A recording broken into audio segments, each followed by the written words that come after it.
Sasa wadau, ngoja nikufundishe kitu kimoja hapa, nikupe just simple hesabu kuhusiana na uwekezaji DSE. Hapa nitatumia stock za DCB. DCB mwaka jana mimi nilinunua, nilikuwa najaribu, nilikuwa najifunza kuhusu DSE.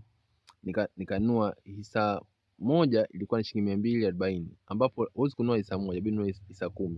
Kwa hisa 10 ni shilingi 2400, sawa? Mimi ndio nilichonunua hiko mwaka jana. Leo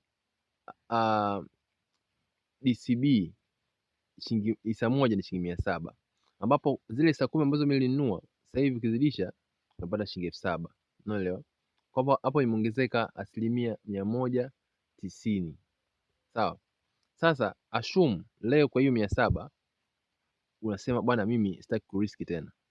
Sitaki kurisk kwa kusema kununua kidogo kidogo. Nataka niingie full in na nunua hisa zangu 100. Sawa? Hisa zangu hizi 100 nilizonunua tuashumu ndio nimenunua leo.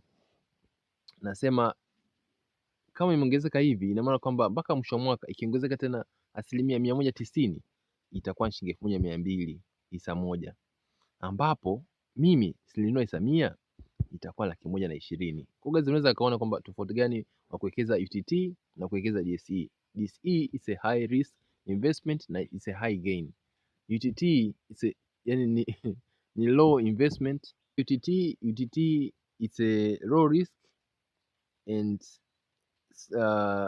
slow gain. Yani it's a low risk, yani ni risk kidogo.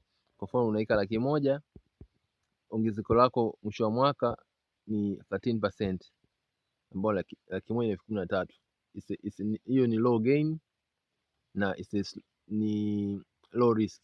Unaelewa? Kwa hivyo kwa ongezeko linakuwa hivyo hivyo. Kwa hiyo unaweza kaona uinvest kwenye high risk na high gain, au uinvest kwenye low risk low gain. Ni wewe sasa, uamuzi wako, lakini ni vizuri kuweka kote kote. Unaweka huku, unaweka na huku. Ndio ushauri wangu.